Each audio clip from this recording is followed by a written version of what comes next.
Welcome back to Go Produce My Crew. My name is Big Lou, and this is the podcast and YouTube channel that explores how music industry professionals turn their passions into profit. We are on a massive mission to bring clarity to the music industry, and our goal is to help 1 million music industry professionals live off of their passion. I'm laying down the foundation that I need in order to thrive in the music industry, and I want to help you do the same. This episode is brought to you by thecharts.com. If you're a producer or beat maker looking to build your beat commerce business in less time, thecharts.com can help. With an easy-to-use, mobile-friendly interface and built-in marketing tools, thecharts.com will help you grow your brand, build your fan base, and scale your income. Sign up for free and start selling your beats and instrumentals today on thecharts.com. Today's theme is what makes a good producer both skillfully and technically. Let's go.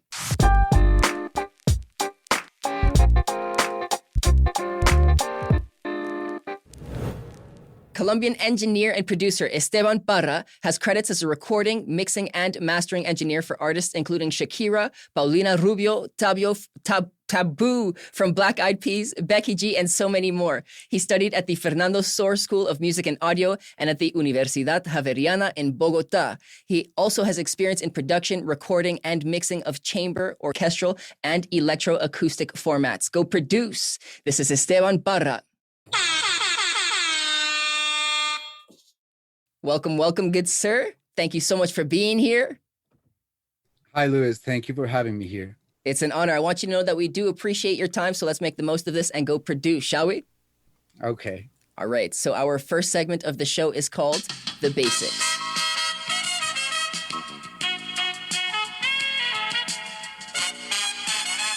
I always have to dance to warm things up a little bit. Feel free to join me as we move forward, but that's your prerogative. Starting off the segment, I want to ask you this question. It's one of my favorites. What is your first musical memory? Well, I guess my first musical memory must be my father being a composer and a orchestra conductor. I think that would be sitting alongside him when he was directing the orchestra. And sometimes I would play to his direction, and all the musicians would have a blast, Of course, watching you do the same thing. Yeah. And then do you think actually doing it and mentally putting yourself in your dad's shoes put you in the position to follow music the way that you did now? Yeah, sure. I mean, he has been a very big influence throughout my life, and I think my musical perspective has been modeled by a lot of the things I've seen him do throughout his career. So I was very, he introduced me to the recording studio when I was a child. So, that must be. It says a lot. Absolutely. And so your dad was one of your role models. I'm curious, perhaps he was the person or there was someone else, but what is the first lesson that you learned in the music industry? Well, I think the first lesson I learned was not to think too much about music when playing, going along with it and not thinking too much. Because music is all about emotion and feeling. So if you think about it, you can't go with the flow, Of course. There can be rules, but you don't have to follow the rules super strictly because it's not black or white with this. You have to feel what is right. And then that's essentially how people like it if it feels good to them. Yeah, sure. And I think rules are meant to give you a guideline, but not to determine how you must do things, I think the most important thing when making music is being true to your musical instinct. That's awesome. Okay, so you're being true to your musical instinct, but what are your thoughts on artists being classically trained? We could just spend a little bit of time on that because I know we dive into it further. I mean, classical training is great, but I mean, it's necessary to have a good technique, but technique is not everything to me. And sometimes that kind of path can limit yourself in being creative and, taking music for what it is. Exactly. Okay, so don't be too structured. The training can be beneficial. It's a tool, but feel it. I like that a lot. I like that a lot. What is the greatest challenge that you currently face outside of COVID? Wow, that's a tough question. Assuming that it's the new normal, that's kind of the new challenge. Like assuming the new normal, a lot of things have changed. Even the way you say hello to people, you're just, one is always kind of afraid of getting in touch with someone. There's that hesitation.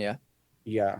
I'm curious to see what happens when we do open back up and start meeting in groups again, if there's going to be some kind of anxiety around confrontation, if you will. But I do think that is an interesting challenge, and I don't want to spend too much time on COVID, so we'll go right into our next segment of the show. Yes?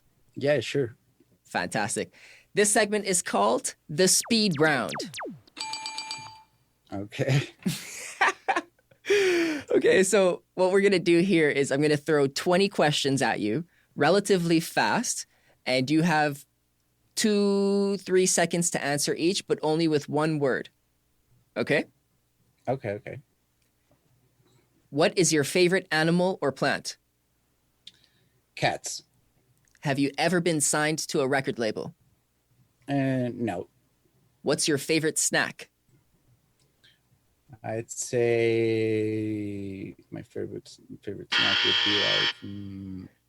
Who is an I don't know, artist man. that you currently find the most exciting? The most exciting, I'd say right now, Oscar Jerome. What's your favorite DAW, D-A-W? I'd say Pro Tools. What is your favorite time of day? Night. At the end of the day, you want a nice big glass of? Coca-Cola. What is your favorite piece of outboard gear? My favorite piece of outboard gear, that would be the LA2A. Where is your favorite place in the world? The studio. Small town or big city? Big city, for sure. What is the first noise that comes to your mind? I don't know, man. If movie is to watch, then Netflix is to? Sleep. Do you have any nicknames? Mono. What is your favorite cheap microphone? SM57. EQ into compression or compress into EQ?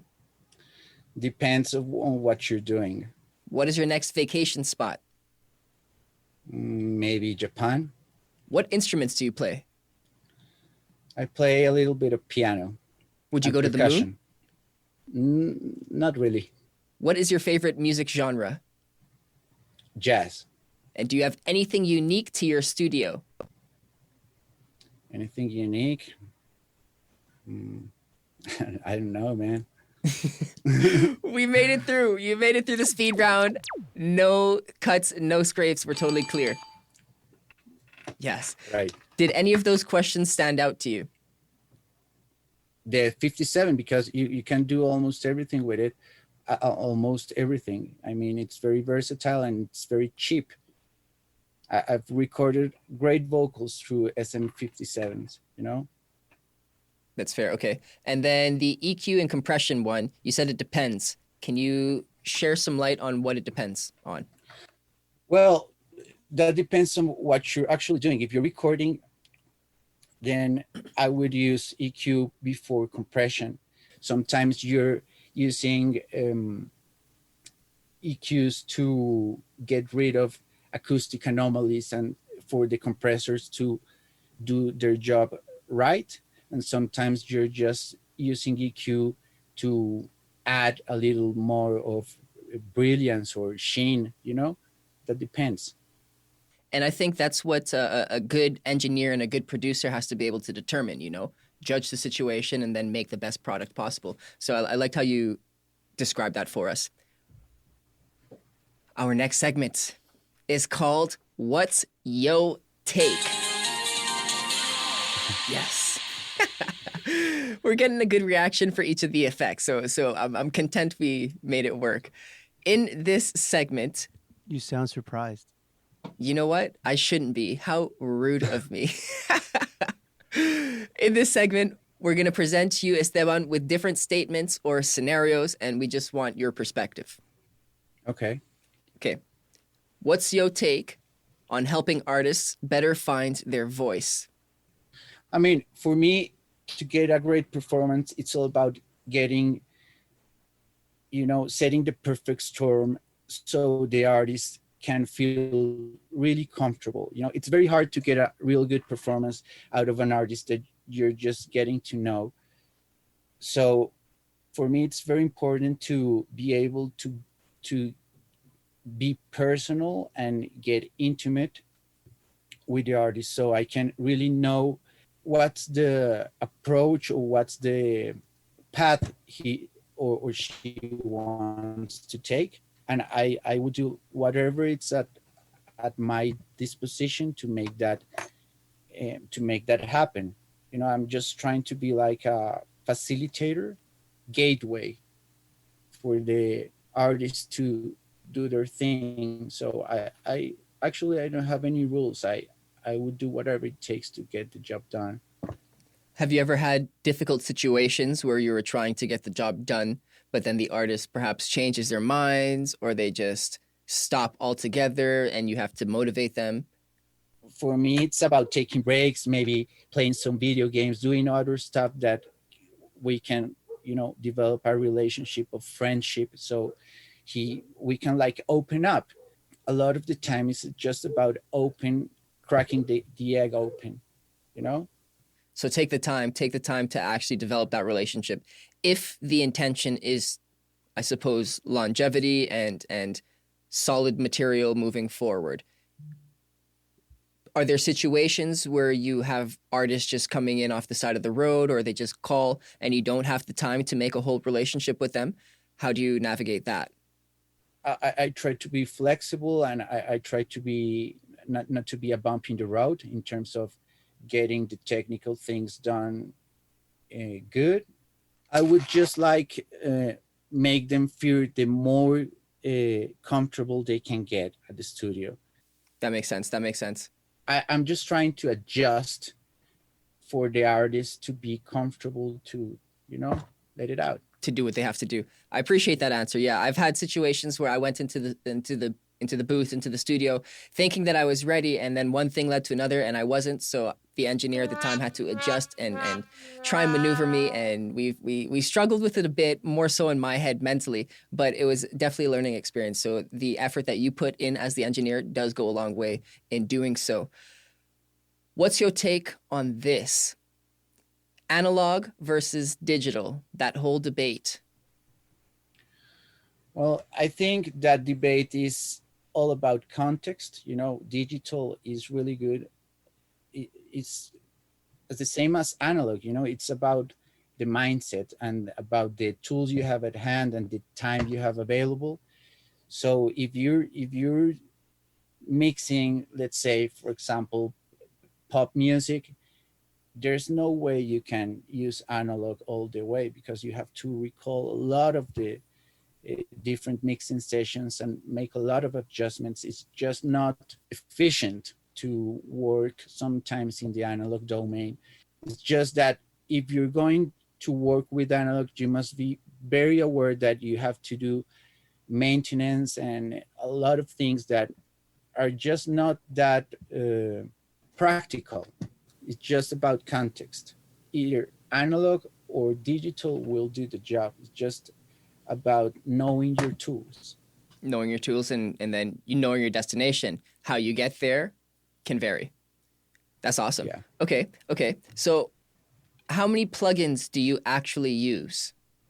If I'm producing the song, I always try to commit processes from the recording, so I don't have to stock all the plugins in the mixing process and crash my computer. But I mean, I don't have rules. I just do whatever it takes. I try to listen to what the music is telling me it needs to get going and communicate that emotion to the audience, you know. So I think it's all about listening. It's not about you as an engineer and how you want it to sound. It's about giving the music what it needs to be. For young engineers looking to invest in themselves, should they invest in perhaps plugins to make their toolbox bigger, or should they invest that time and energy perhaps into like developing active listening and other kinds of methods? How should they invest their time at the beginning? I mean, one must know its tools. You know, one should know and read about the plugins and the development. All that technical stuff is very important.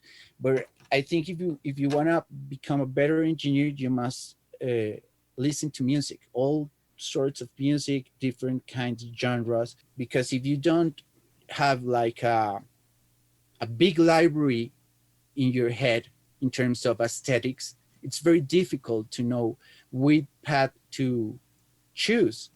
Much more important than technique. That's awesome. Okay, so these engineers, I mean, anyone really, artists can benefit from this as well. Just consuming different types of music and listening. You said a lot of listening, but is there something specific that they're listening for? Or you specifically, what are you listening for when you take this in? I focus on emotion and on what does that music make me feel, because I'm a connection point between the producer or the composer and the audience. And they're giving me these emotions that the music is making feel.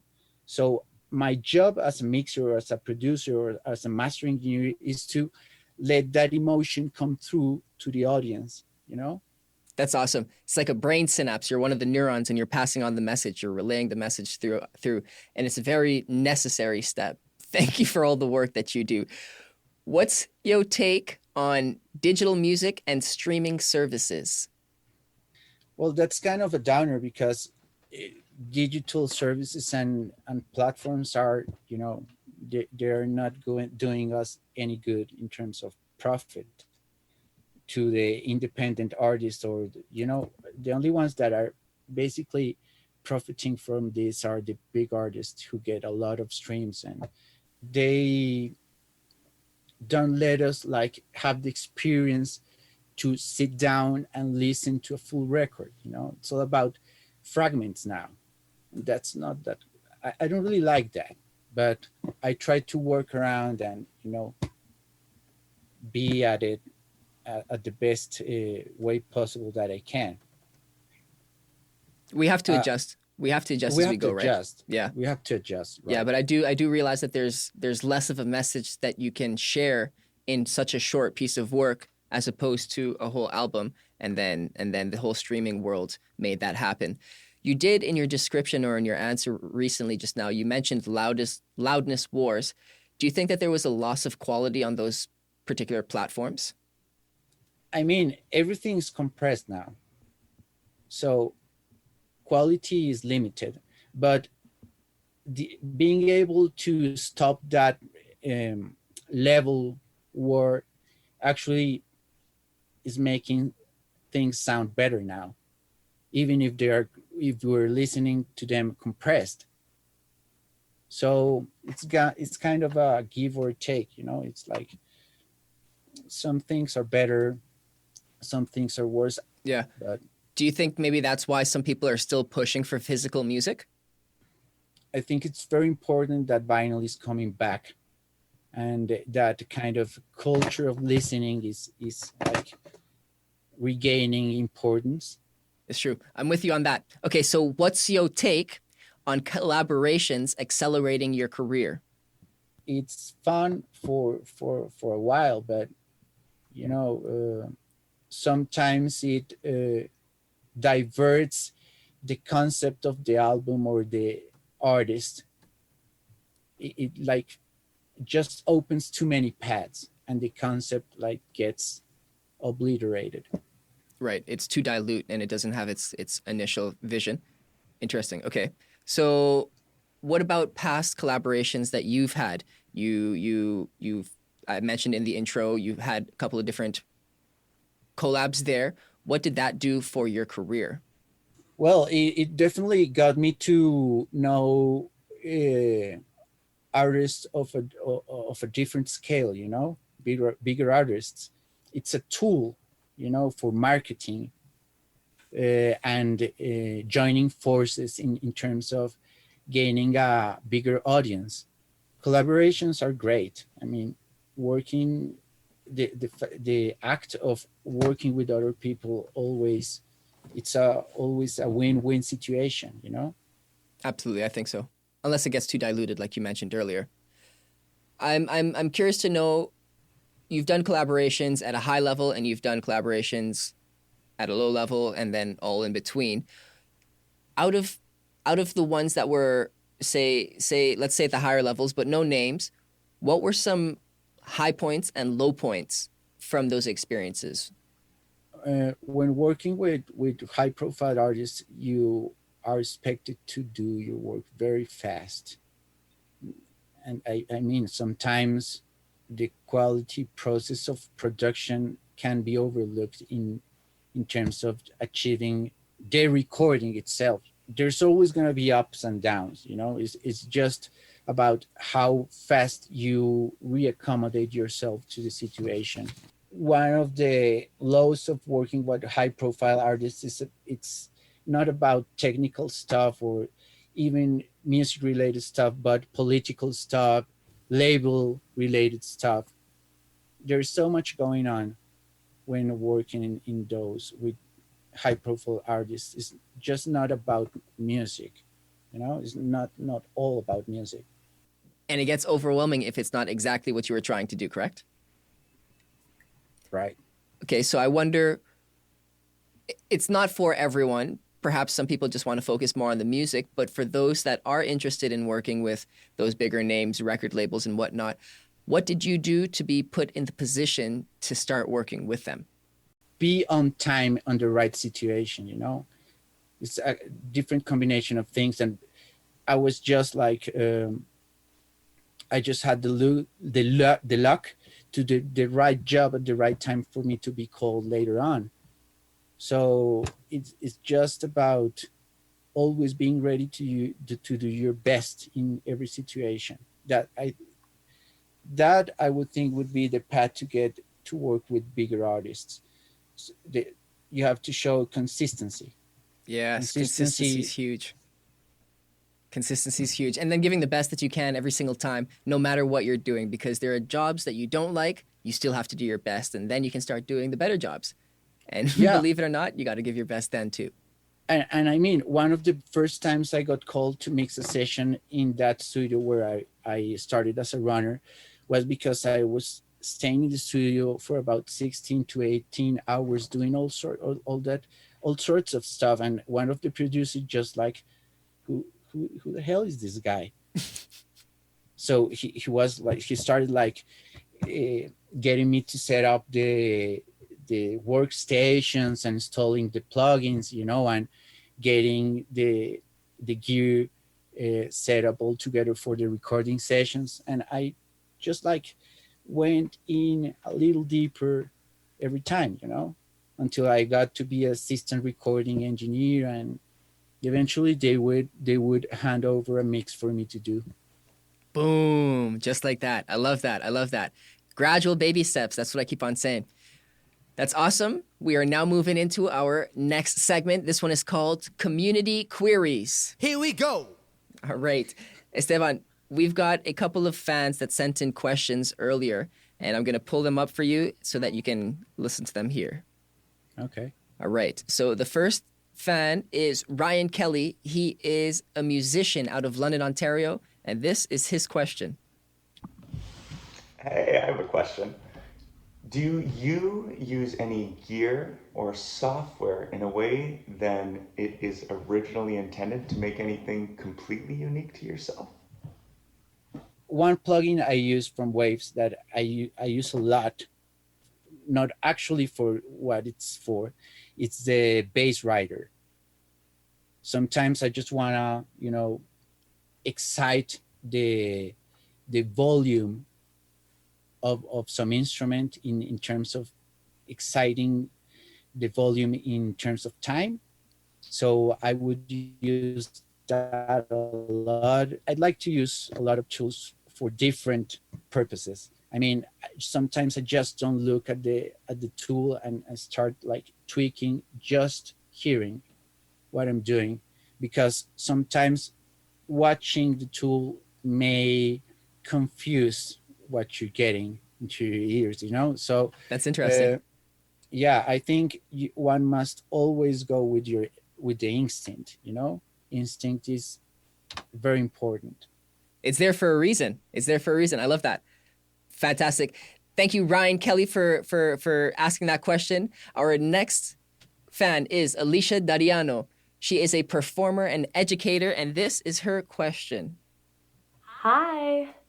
Different countries have different PROs, so I'm curious to know how the splits between artists, producers, and beatmakers work. Thanks. Really aware in terms of what are they doing here right now, because everything's changing, so fast, and specifically in here, everyone's getting a different deal out of, So it's hard to compare anything. That's fair. That's fair. Okay, beautiful. Well, thank you for that answer, and thank you, Alicia, for that response. You can find her on Instagram at Alicia Dariano. Our last question for fans is Freddie Almarza. Hi, I'm curious to know if you have a unique workflow. Thank you. If I'm working a certain genre, I would like listen a lot of different artists from that genre and like I try to get my ear ready for what I'm going to do.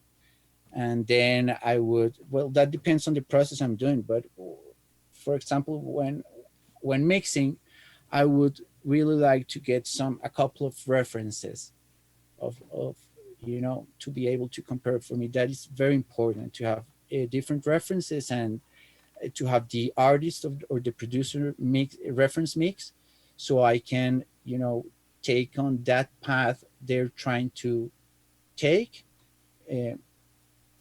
and just like make it better without changing it, without Enhance it. changing direction. So for me, it's about instinct. So I would use the first couple of hours, for me, are the most important, because that's when you really look at the music with fresh eyes, or you have fresh ears. So you're very determined of what the music needs.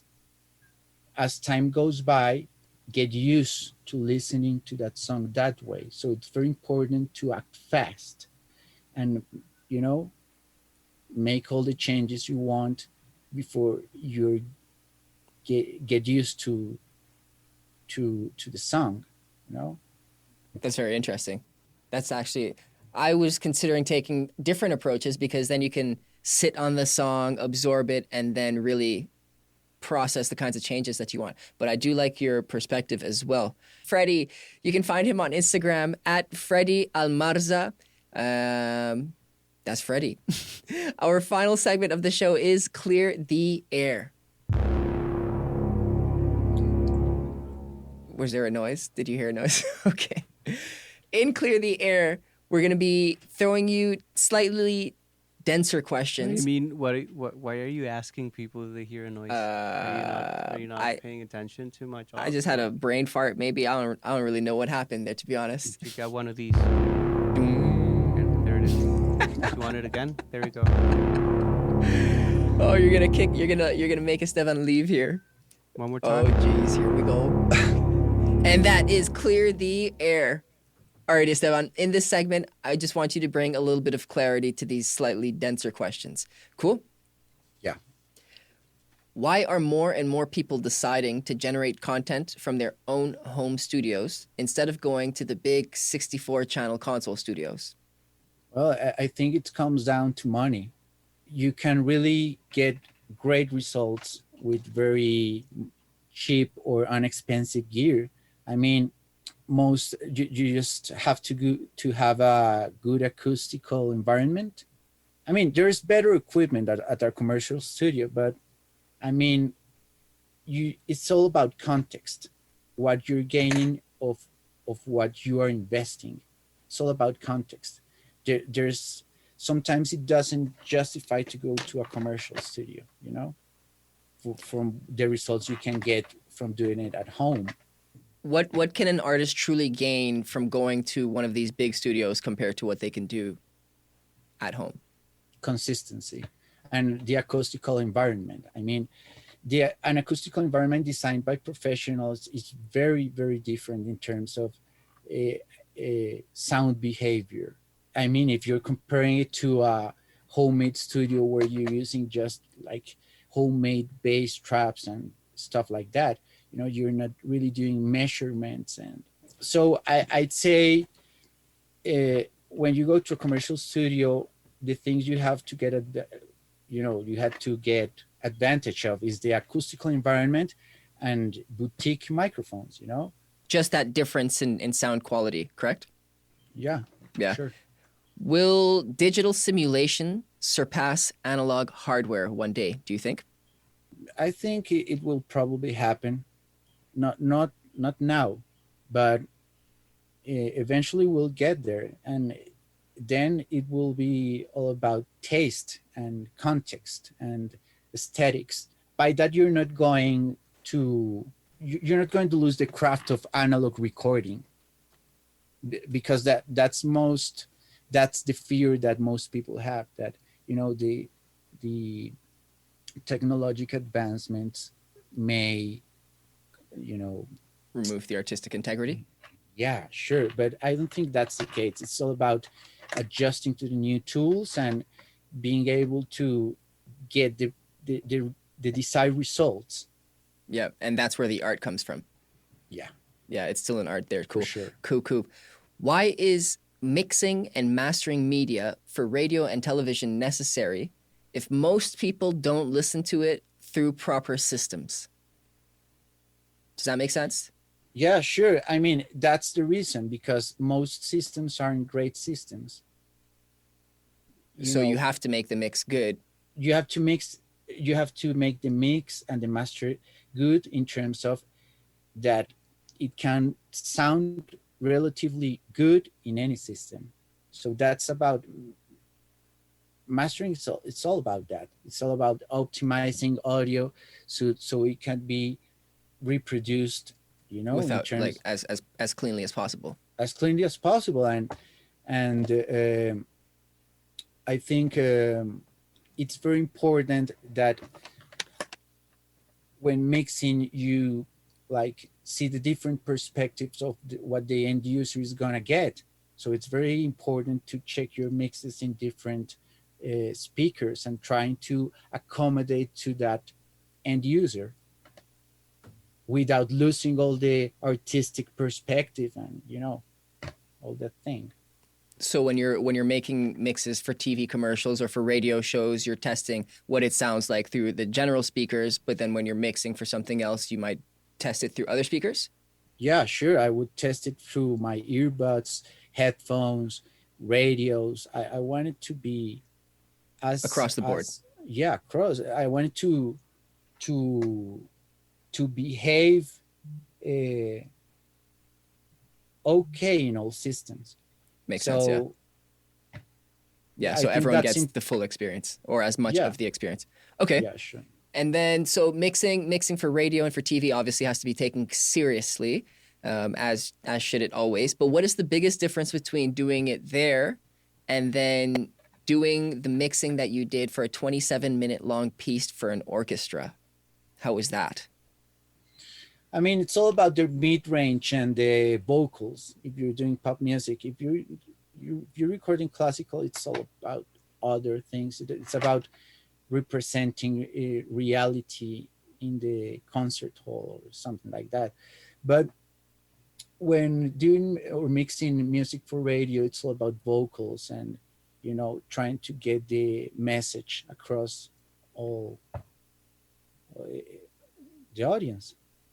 What was one of the most memorable learning experiences from having mixed the classical music in the orchestra? The real difference between those uh,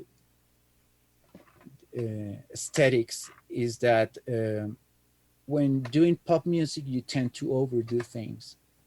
Instead, when recording classical, you must not overdo yourself, not overdo compression, you know, not you're trying to capture a moment and make it as realistic as possible. So sometimes you must learn to, I mean, it's a different intake in terms of you just have to do everything in the recording when doing classical. Yeah. Yeah, be prepared ahead of time. That's aggressive. That's aggressive. Okay. We're wrapping up very soon. Clear the air on this. What makes a good producer good?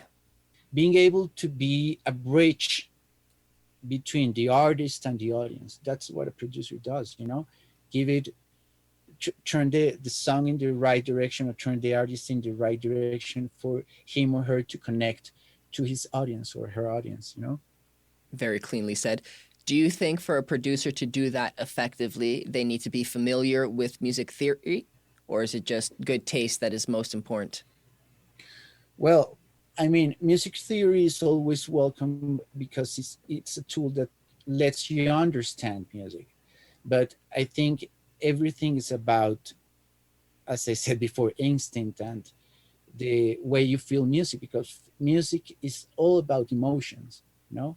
So it is definitely about emotion. It's definitely about emotion. Okay.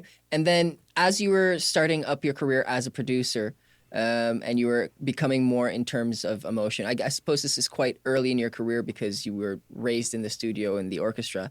But what kind of challenges did you have initially and how did you overcome them? Well, I think most of the challenges one has when starting as a producer is knowing when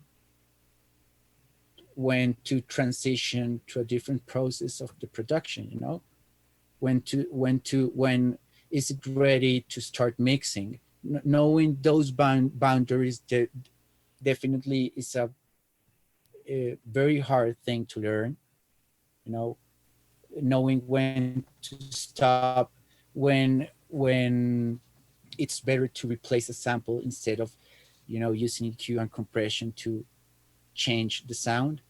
But was there a specific challenge that like happened often when you were starting Maybe understanding the psychological aspect of getting a great performance, you know, because at the first, when you're first learning, you focus so much on the technique and getting the right gain structure, you know, all the technical stuff, but you're not like getting into the psychological thing of making music, you know, like how to approach a performer in order to get the best out of him, you know? That's critical. That's critical. And you have to be familiar and comfortable with the technical in order to get to the psychological. Yeah, sure. I mean, the technical is very important, but as time passes, it becomes less important in terms that it's a tool that has to serve creativity, but not limit it, you know? So it's a tool at your disposal. You're not at the disposal of the tool. Of it. Yeah, that's a very interesting perspective that people should keep in mind. All right, final question. Who is your favorite producer and tell us why? Well, I'd say I grew up listening a lot to Alan Parsons, the Alan Parsons Project. And I really, he was like the reason I got into sound engineering, you know, listening to the Alan Parsons records. And I think that he was a producer focused on the artistic way of making music. He was definitely a very big influence on how I perceive music and on what I look into music. Great records. Alan That's Parsons huge. Yeah. That's huge. And the influence goes a long way, and you've continued on to make great records too, which is super cool. That's big. Esteban, in conclusion, do you have any final words for us? It's all about following your passion and your instinct, you know? I mean, if you're always passionate about just work towards never losing that passion. Ooh, that's very important. Very important. Maintain that. Alrighty. Can they find you anywhere, our listeners? Well, I'm not a very social guy, but you can find me at Instagram at El Mono Esteban. El Mono. El Mono Esteban, and I think that's about it. You can hit me up on Facebook if you want as well. Awesome. Beautiful. We will include all of that in the show notes. Thank you so much, Esteban Parra. We out. This episode is brought to you by thecharts.com. If you're a producer or beat maker looking to build your beat commerce business in less time, thecharts.com can help. Remember that you can sign up for free and start selling your beats and instrumentals today at thecharts.com. Big shout out to all parties involved. You can find more value at our website at goproduce.ca. Connect with me on Instagram at go.produce. If you're on YouTube, hit subscribe. If you're on Apple or Spotify, make sure to hit download. This will really help us grow our community. I'm Big Lou, and this is Go Produce.